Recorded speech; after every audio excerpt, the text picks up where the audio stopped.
And there's Kim, there's Kent Taylor, and there's the late Larry McLaughlin. Uh, Kent further explains, and this is a quote from him. Kim was always trying to be right behind the new discoveries, to see the cave in its most pristine condition. In working for the USGS, Lechuguilla became part of his work. He carried a huge data logger instrument down to the Lake of the White Roses, which is the deep point in the cave, and set it up to collect various data: air and water temperature, humidity, and water level. We would then go down there every 3 to 6 months to change out the EEPROM data recorder and the battery. That shows the age of the technology right there. Kim's widow, Holly Mitchell, recalls, this man intuitively knew there were potential secrets, mysteries, and cures in what lay beneath the surface of the earth, in a realm rarely considered scientifically relevant.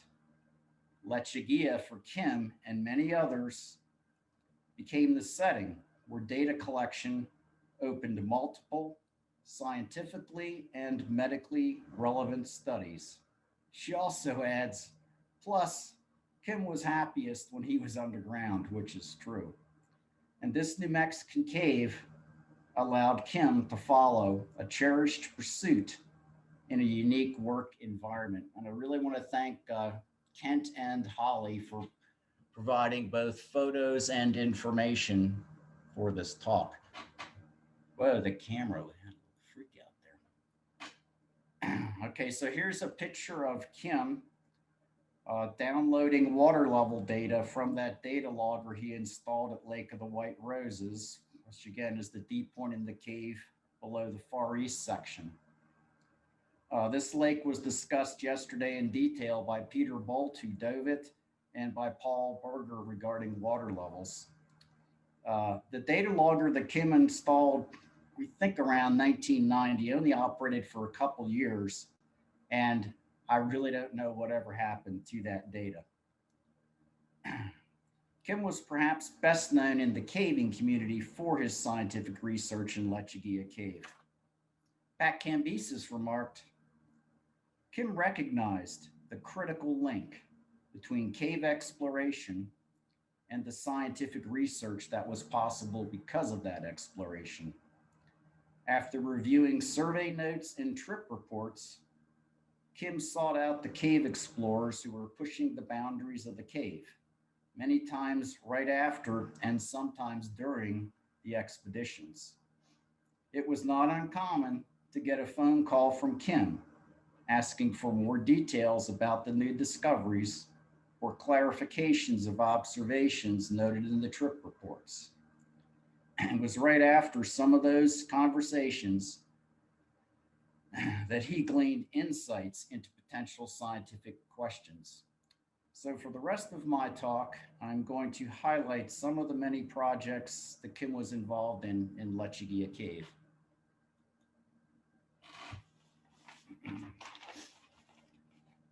Kim coordinated radon and atmospheric monitoring expeditions in October 1989 while the cave was exhaling, and in the following February 1990 when the cave was inhaling. These studies were done before the installation of the new airlock gate at the entrance. The results of the study were published in the Health Physics Journal in 1991, and I'll just discuss some of the results. So, radon levels in Lechuguilla during our study ranged from less than 185 becquerels per cubic meter of air, which is about less than 5 picocuries per liter of air, to a maximum of 3,515 becquerels per cubic meter of air, or 95 picocuries per liter of air. This sample was collected in October 1989, again, while the cave was exhaling, and it was collected in the western borehole at station EC23 is shown here on the graph. Radon in much of the cave was controlled by exchange with outside air. And you can really see that in the February samples. Look at the entrance passages. I mean, it's down below the detection limit, so the air really moves in there. But what's interesting that we found was radon in some of the deeper areas of the cave didn't really change all that much between the two study periods. And this, we think, may indicate that these areas have lesser exchange with the outside air. And some of the examples are here, the void at FN30. I believe this is the Moby Dick room in the Eastern Megamaze, and I believe this is Boundary Waters in the Far East section of the cave. Another conclusion we drew was that particularly during this time period when the cave was exhaling, that there may be suspected surface connections that were identified in some of these deeper areas because we found anomalously lower radon levels, lower CO2 concentrations, and lower temperatures surrounded by higher values. And one of these areas was the land of Oz in the southwest branch of the cave, where we also found a ringtail cat. I'm going to show a picture of the ringtail, but I just wanted to note that there'll be more discussion later today on airflow studies in the cave by Andreas Fish. So let me open up the next slide. So here's a screen capture from a 1992 National Geographic Society TV production, Mysteries Underground, that Kim was in. And here is a picture of the ringtail cat skeleton. There's the skull and the rest of the body. There's Kim's hand for scale. So ringtails are mammals of the raccoon family. They're native to New Mexico and arid regions of North America. They're pretty common in caves. They're often found in the lunchroom in Carlsbad. But what's interesting about the location of this ringtail, as we said, we suspect there may have been an entrance nearby because this guy is perhaps 1.5 miles to 2 miles from the natural entrance, over 900 feet below the surface. And as we've discussed yesterday, many, many, many vertical drops. So either this ringtail was a hell of a caver or it came in from a different entrance.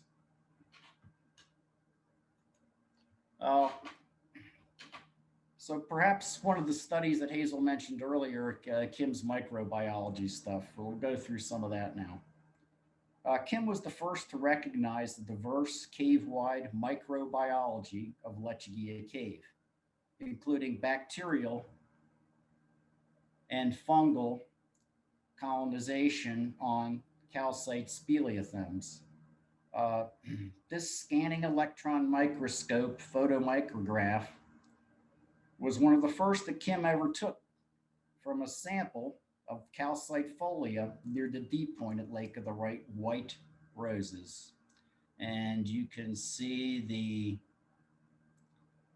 100 micron scale bar here. Here's the Aspergillus fungi that was identified. I'm not sure if this was a fossil form or active, but he found both. He used to have this picture because it was one of the first where he found life in the cave, quote unquote, hanging up on his office in his USGS office for quite some time. And as we'll discuss in a little bit, the fungi were mostly associated with bacterial networks on the folia.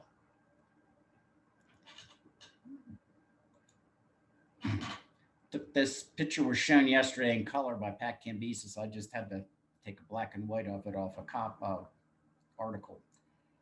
Using fluorescence microscopy, Kim and others discovered ancient bacterial filaments in calcite speleothems. This supported the idea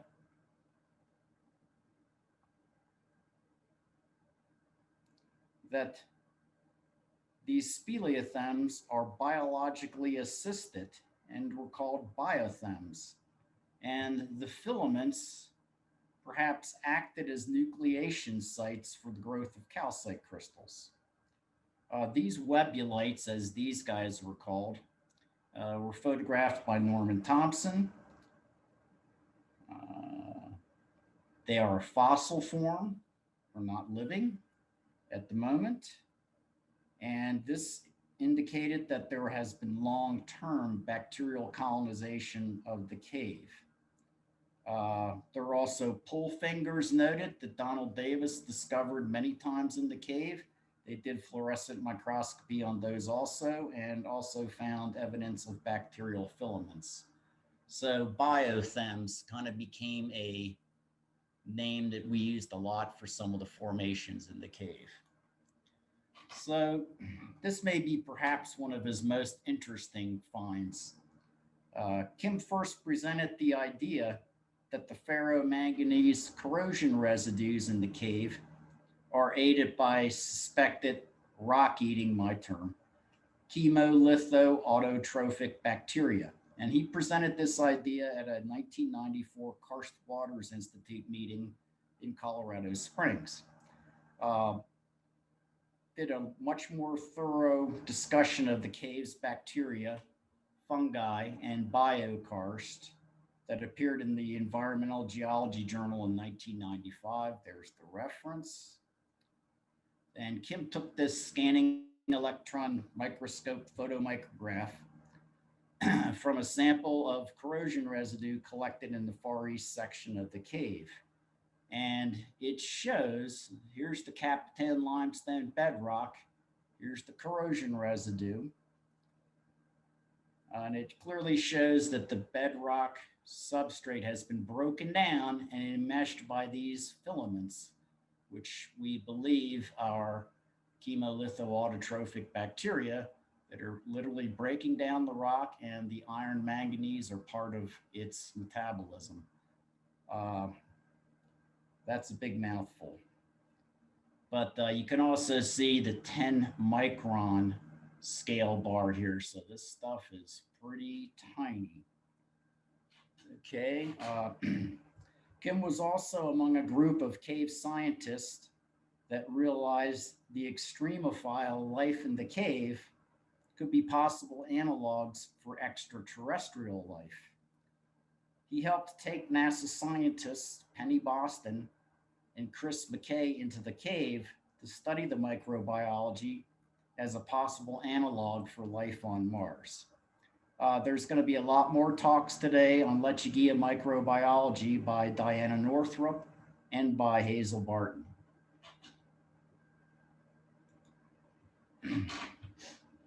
Kim gave many talks, both at work at the USGS and science symposiums, high schools, Boy Scout troops, promoting science in Lechuguilla Cave. He also appeared in science scenes filmed in Lechuguilla for the 1992 National Geographic Mysteries Underground TV show, which is still available on YouTube for those that wish to watch it. Here's a screenshot from that TV show.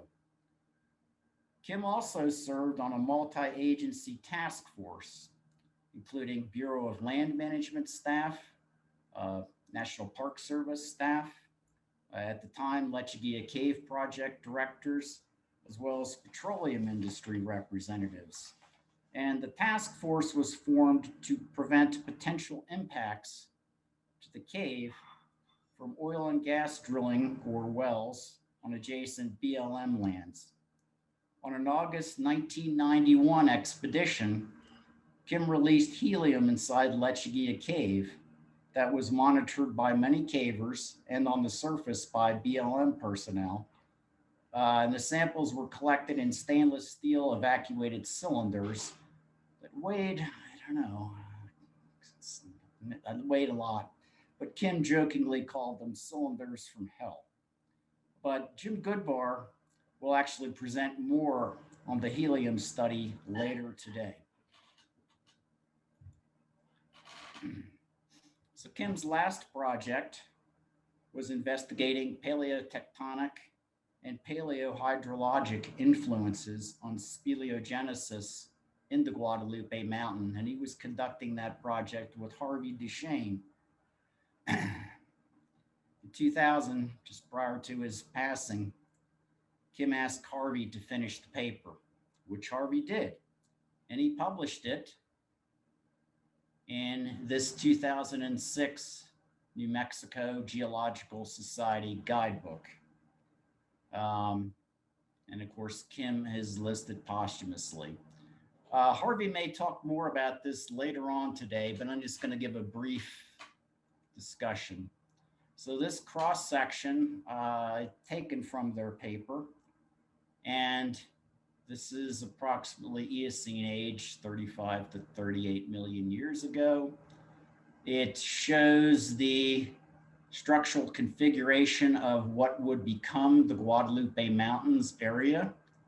At this time, there was this positive feature called the Alvarado Ridge to the west of where the Guadalupe Mountains would be, which provided a vast area of meteoric water recharge into the Guadalupean aquifers. This flowed down dip and mixed with hydrogen sulfide, they believe primarily derived from shelf petroleum reservoirs, although there may have been some contribution from petroleum reservoirs down in the Permian Basin. Of course, the hydrogen sulfide was then converted into sulfuric acid, which formed the caves. But if there's any further discussion of this, I'll let Harvey talk about that later, perhaps. And Harvey's also going to present Kim's idea for a mineral inventory project. So here's my final slide, and it lists 15 references of Kim's scientific publications on Lechuguilla Cave and the Guadalupe Mountains. Quite extensive. I've talked about some of them. Others, such as publications about the sulfur, just didn't have time or information to do, but there's quite a few there. Kim's work and his ideas provided a foundation for many research projects in the cave by other cave scientists, some of which you'll hear about today, as I've alluded to. Kim is credited as a science advisor at the end of the 2001 IMAX film, Journey into Amazing Caves, which features Hazel Barton and Nancy Allenbaugh. McGilvray Freeman Films placed a special credit at the end of the film, and I quote, "In remembrance of caving and research pioneer Kim Cunningham," unquote. I say that's a credit well deserved. Farewell, my friend Kim. This concludes my talk for the day, and I hope you all enjoy the rest of the Lechuguilla 150-mile science session. Thank you. Thanks so much, Ed. Thanks for a really great presentation. As we're seeing questions come into the chat box here, I had a question for you. I was curious to know more about Kim's impact on your life and maybe what a favorite memory you might have of Kim. Well, that's actually a good one. So I first actually really met Kim around 1981, and it was up at Groening Cave, Colorado, which you're very familiar with, Hazel. But after talking to Kim and caving with him for a few years, I realized I met these long-haired crazies at Thorn Springs, West Virginia back in the 70s, and we were talking about caving, and in particular Cass Cave. And I had a flashback moment that I may have actually met him back in the 70s and didn't know it. But in any event, I enjoyed many science trips, both in Wind Cave and in Lechuguilla Cave, and I don't think I would have been involved in the scientific publications on either cave without Kim's assistance.